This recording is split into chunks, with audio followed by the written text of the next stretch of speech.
Ce matin, j'ai essayé de raconter ma journée à une amie qui habite à Paris. Et à un moment, je me suis complètement bloquée. J'avais les mots de base, mais je ne savais pas comment les assembler pour former une vraie phrase naturelle.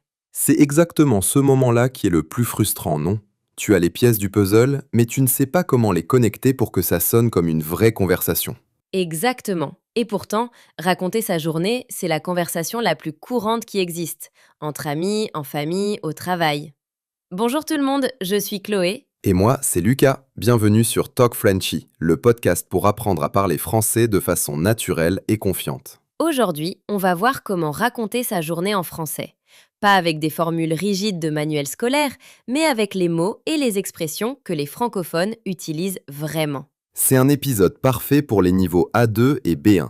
Savoir décrire sa matinée, enchaîner les événements dans l'ordre, exprimer ses émotions, raconter une petite anecdote, c'est la base de presque toutes les conversations en français. Et à la fin de cet épisode, vous aurez tous les outils pour répondre à la question « Comment s'est passée ta journée ?», sans hésiter et sans chercher vos mots. Si vous appréciez ces épisodes, pensez à vous abonner à la chaîne. Ça nous aide vraiment à continuer à créer du contenu pour vous. Et activez la cloche pour ne rien rater. Absolument. Alors Lucas, ta matinée aujourd'hui, c'était comment ? Honnêtement, plutôt agréable. Je me suis levé à 6 heures, j'ai fait du café, j'ai lu une vingtaine de minutes avant de commencer à travailler. Un début de journée calme et organisé. Tu me rends jalouse. Moi, je me suis réveillée 10 minutes avant de devoir partir. Le chaos total, comme d'habitude. C'est presque une habitude chez toi à ce stade, non ? Ne me juge pas. Mais c'est justement ce contraste qui est intéressant, parce qu'il nous donne l'occasion de parler de tout le vocabulaire de la matinée. Et c'est souvent par là qu'on commence quand on raconte sa journée. Alors, commençons par les verbes réflexifs du matin. Se lever, se réveiller, se préparer, se dépêcher. Ces verbes réflexifs, les verbes qui se conjuguent avec ce, sont partout dans les routines quotidiennes. Je me suis réveillée à 7 heures. Il s'est préparé en 15 minutes. Ce sont des actions qu'on fait sur soi-même. Et se dépêcher, qui décrit l'action de faire quelque chose vite parce qu'on manque de temps. Je me suis dépêché pour ne pas rater le bus. Ce n'est pas juste être rapide. Se dépêcher, c'est une réaction à l'urgence. Et l'opposé naturel, c'est prendre son temps. Quand on est calme, sans pression. Le week-end, j'aime prendre mon temps le matin. Pas de réveil, pas de stress. Ces deux expressions forment une belle paire. Se dépêcher, pour les matins chaotiques comme ceux de Chloé, prendre son temps, pour les matins sereins comme les miens. Tu aurais pu être plus discret là-dessus. Il y a aussi être en retard et être à l'heure. Ce matin, j'étais en retard de 20 minutes, ou, dans un monde idéal, je suis arrivée à l'heure. Et la routine matinale, c'est une expression importante. Elle désigne l'ensemble des habitudes du matin. Ma routine matinale prend environ 45 minutes, très utile pour décrire son rythme de vie. Essayez maintenant. Décrivez votre matin d'aujourd'hui en une phrase avec un verbe réflexif. Ce matin, je me suis réveillée à ou ce matin, je me suis dépêchée pour. Dites-le à voix haute, c'est comme ça qu'on ancre les mots. Et si vous avez pris votre temps, dites exactement ça. Ce matin, j'ai pris mon temps. Simple, naturel et parfaitement correct. Bien, alors, la matinée, c'est le départ. Mais une journée, ça se raconte dans l'ordre. Et pour ça, on a besoin de connecteurs temporels. Ce sont les petits mots qui donnent une structure à notre récit. Sans eux, on donne une liste d'événements. Avec eux, on raconte une vraie histoire avec un fil. Les principaux. D'abord, pour commencer. Ensuite, pour continuer. Après ça, pour enchaîner. Puis, pour fluidifier. Et finalement, ou enfin, pour conclure. Un exemple concret pour voir comment ils fonctionnent ensemble. D'abord, j'ai pris mon café. Ensuite, j'ai répondu à mes emails. Après ça, j'ai eu une réunion d'1 heure. Puis, j'ai déjeuné rapidement avec un collègue. Finalement, je suis rentré chez moi vers 18 heures. Vous entendez la différence avec une liste ? J'ai pris mon café. J'ai répondu à mes emails. J'ai eu une réunion. C'est plat. Avec les connecteurs, c'est vivant. C'est une mini-histoire. Et il y a une nuance importante entre « finalement » et « enfin ». Finalement veut surtout dire « pour conclure » ou « en fin de compte ». C'est neutre.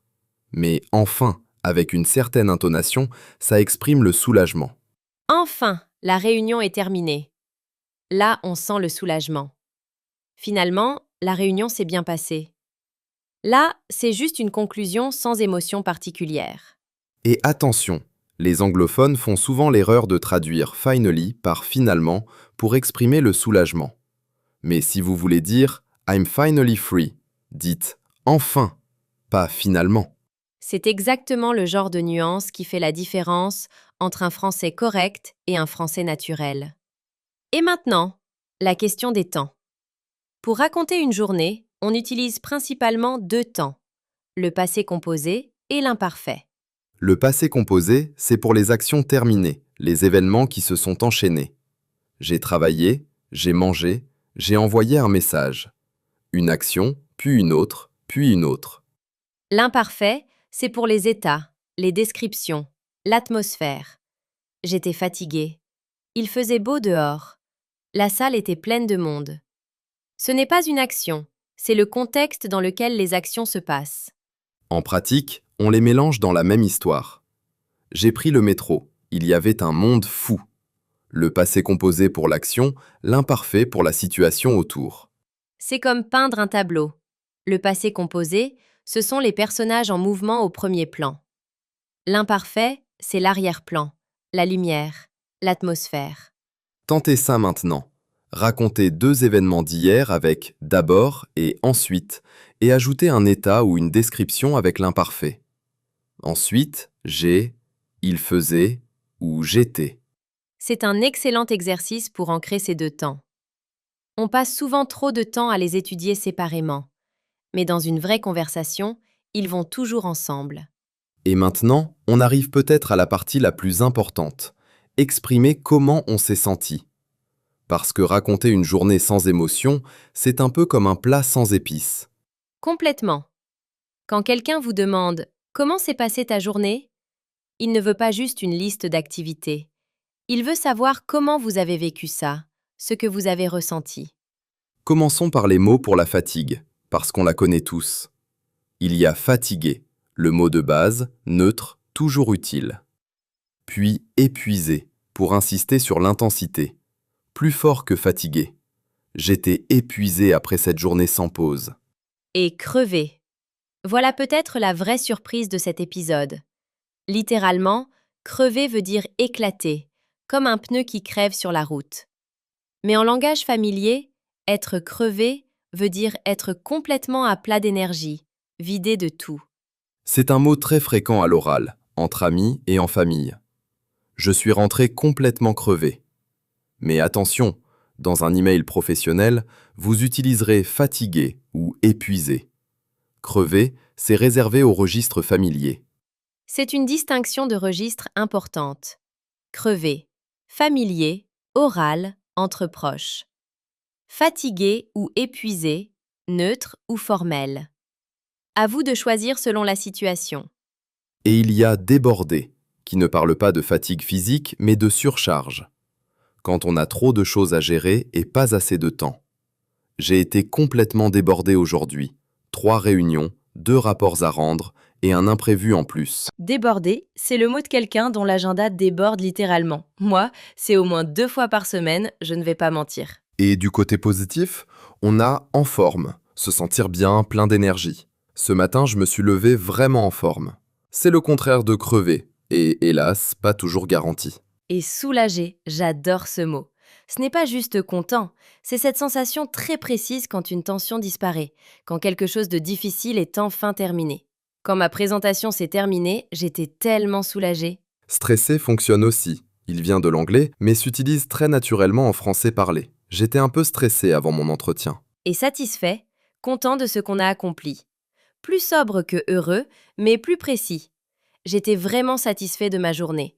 J'avais tout terminé ce que j'avais prévu. Pour décrire la journée dans son ensemble, on a aussi des expressions très pratiques. Ça s'est bien passé. Bilan positif simple. C'était une journée chargée, beaucoup de choses à faire. C'était mouvementé, agité, plein d'événements imprévus ou de rebondissements. Mouvementé, un mot que j'utilise souvent pour mes journées. Une journée mouvementée peut être stressante, mais aussi stimulante. Et comment demander à quelqu'un comment s'est passée sa journée ? Il y a plusieurs façons. La formulation standard, comment s'est passée ta journée ? élégant et correct. Plus simple à l'oral, c'était comment ta journée? Très naturel, très courant entre amis. Ou même juste bonne journée avec une intonation montante. Ça peut servir à la fois de salutation et de question. Et pour répondre, on commence souvent par une évaluation générale avant les détails. Exactement. Ça s'est plutôt bien passé. C'était compliqué, mais ça s'est arrangé. C'était mouvementé, mais ça s'est bien terminé. Donnez d'abord le ton général, puis les détails arrivent naturellement. Cette structure, évaluation générale puis détail, c'est la façon la plus naturelle de répondre. Ne commencez pas directement par une liste d'actions. Donnez d'abord votre impression globale. Et maintenant, racontez une anecdote. Parce qu'une journée sans au moins un petit moment particulier à raconter, c'est rare. Et c'est souvent l'anecdote qui rend la conversation vraiment mémorable. Pour introduire une anecdote, on a des expressions très utiles. Il s'est passé quelque chose d'intéressant aujourd'hui. Simple et efficace pour ouvrir. Tu ne vas pas le croire. Pour créer de la curiosité, une petite tension avant de révéler ce qui s'est passé. Et en fait, deux petits mots extraordinairement utiles. Ils introduisent une nuance, une correction, une information inattendue. J'avais prévu de rester jusqu'à 19 heures, mais en fait, j'ai pu partir 2 heures plus tôt. En fait, attention, c'est un faux ami. En anglais, in fact sert à insister sur quelque chose de vrai. En français, en fait traduit plutôt actually, pour introduire quelque chose de contraire à ce qu'on attendait, une correction ou une surprise. Et actuellement, autre faux ami classique. Ça ne veut pas dire actually. Actuellement veut dire currently, en ce moment. Pour dire actually, on dit en fait ou en réalité. Et voilà notre grand moment découverte. Lucas, à toi l'honneur. Alors, le mot excité. En anglais, I'm so excited est une phrase parfaitement innocente qu'on utilise pour tout. En français, c'est une autre histoire. Excité en français a très souvent une connotation sexuelle. Si vous dites à votre collègue « Je suis tellement excité pour cette réunion demain », vous allez créer un silence très, très gêné dans la salle. Un ami américain a utilisé ce mot lors d'un dîner de famille à Lyon. Il voulait exprimer son enthousiasme pour un voyage qu'il planifiait. La table entière s'est arrêtée de parler. Silence complet. Puis tout le monde a regardé ailleurs. C'est une de ces erreurs qu'on ne fait qu'une fois et que les francophones ne corrigent pas toujours par politesse, ce qui rend les choses encore plus gênantes. Mais maintenant, vous êtes prévenus. Que dire à la place? Pour exprimer l'enthousiasme et l'impatience de façon naturelle et sans risque, on a 3 alternatives parfaites. Enthousiaste, impatient et surtout, avoir hâte de. J'avais hâte de partir en vacances. J'étais tellement enthousiaste à l'idée de ce projet. J'étais impatient de rentrer chez moi après cette longue journée. Avoir hâte, c'est peut-être la plus naturelle et la plus fréquente des 3. J'ai hâte de te voir. C'est chaud, sincère et parfaitement innocent dans toutes les situations. Retenez ces 3 options. Enthousiaste, impatient, avoir hâte. Elles couvrent toutes les situations où vous auriez voulu dire excited en anglais. Votre tour. Essayez de dire en français que vous avez hâte de quelque chose dans votre vie en ce moment. J'ai hâte de et finissez avec quelque chose de personnel. Dites-le à voix haute. Alors, passons aux erreurs courantes, parce qu'on a couvert beaucoup de contenu aujourd'hui, et certaines erreurs reviennent très régulièrement chez les anglophones. Numéro 1. J'ai été fatigué au lieu de j'étais fatigué. La fatigue, c'est un état. On utilise l'imparfait, pas le passé composé. J'étais crevé, j'étais débordé, j'étais soulagé, tous avec l'imparfait. Numéro 2. J'ai passé un bon temps. C'est une traduction directe de I had a good time, et ça ne s'utilise pas en français standard. On dit j'ai passé un bon moment ou je me suis bien amusé. Numéro 3. Oubliez les connecteurs. Aligner les événements sans d'abord, ensuite, puis, ça donne une liste froide, pas une conversation. Les connecteurs transforment une liste en récit vivant. Numéro 4. Confondre actuellement et actually. Rappelez-vous, actuellement veut dire currently. Pour actually, on dit en fait ou en réalité. Et numéro 5, et on ne va pas se fatiguer à le répéter, j'étais excité pour exprimer l'enthousiasme. J'avais hâte, j'étais enthousiaste, j'étais impatient. C'est plus sûr pour tout le monde. Ces 5 erreurs, tout le monde les fait au début. C'est tout à fait normal. L'important, c'est d'apprendre à les reconnaître et à les corriger progressivement. Et maintenant, un peu de pratique. Chloé va raconter une journée et je vais réagir naturellement comme un ami le ferait. Je suis partante. Alors, hier d'abord, je me suis réveillée en retard. Encore. J'étais crevée avant même d'avoir commencé la journée, c'est dire. Oh non, c'était mouvementé d'emblée alors. Complètement. Ensuite, je me suis dépêchée pour prendre mon bus. J'ai failli le rater de 30 secondes. Puis au bureau, j'étais complètement débordée. 3 réunions, un rapport urgent à finir. Tu ne vas pas le croire. Moi, hier, j'ai eu exactement 0 réunion. C'était calme, presque trop calme. J'avais presque l'impression que j'avais oublié quelque chose. Franchement, je suis jalouse. Et puis, en fait, la dernière réunion de ma journée a été annulée à la dernière minute. J'étais tellement soulagée, je pouvais enfin respirer. La meilleure nouvelle qu'on puisse recevoir en fin de journée. Et finalement, Finalement, je suis rentrée chez moi, j'ai cuisiné une ratatouille entière parce que la cuisine me détend, et j'étais vraiment satisfaite de ma journée malgré tout le chaos du matin. vous avez entendu? Les verbes réflexifs, les connecteurs, le passé composé et l'imparfait mélangés naturellement. Le vocabulaire des émotions, crevé, débordé, soulagé, satisfaite. Et en fait, pour introduire l'information inattendue. Tout ce qu'on a appris aujourd'hui dans une conversation de quelques échanges. C'est ça la magie. Une fois qu'on a les bons mots, ils s'assemblent naturellement. Et maintenant, la question du jour. J'adore cette partie. Voici la question. Vous préférez les matinées tranquilles ou les journées bien chargées? Moi, sans hésitation, les matinées tranquilles. J'ai besoin de ce calme pour bien démarrer. Si ma matinée est chaotique, toute ma journée en ressent les effets. Et moi, bizarrement, j'aime les journées chargées. Même si je suis crevée à la fin, je me sens vraiment accomplie. Une journée trop calme me laisse avec une impression d'inachevé. Pour répondre, utilisez « Je préfère les matinées tranquilles parce que » ou « Je préfère les journées chargées parce que » en une ou deux phrases en français dans les commentaires. Et si votre avis est plus nuancé, par exemple que vous aimez un mix des deux, vous pouvez aussi dire « En fait, j'aime les matinées tranquilles, mais j'ai besoin de journées stimulantes. On lit vraiment vos commentaires et on adore voir votre progression d'un épisode à l'autre. Alors n'hésitez pas besoin d'être parfait. Une phrase suffit pour commencer. » Alors, on récapitule rapidement. La routine matinale. Se lever, se dépêcher, prendre son temps, être en retard. Les verbes réflexifs pour les actions du matin. Les connecteurs temporels. D'abord, ensuite, après ça, puis, finalement, enfin. Et le passé composé pour les actions, l'imparfait pour les états et les descriptions. Le vocabulaire des émotions. Crevé pour la fatigue familière, débordé pour la surcharge, épuisé pour insister, soulagé pour la tension qui disparaît, en forme, satisfait, stressé, mouvementé. Et surtout, le mot le plus important de cet épisode. À la place de excité, dites enthousiaste, impatient ou j'avais hâte. Votre vie sociale en France vous remerciera, croyez-nous. Merci d'avoir été là avec nous aujourd'hui. Ces épisodes, on les fait avec vraiment beaucoup de plaisir pour vous aider à progresser. Si vous avez aimé, likez la vidéo, abonnez-vous et activez la cloche. Comme ça, vous ne ratez aucun épisode.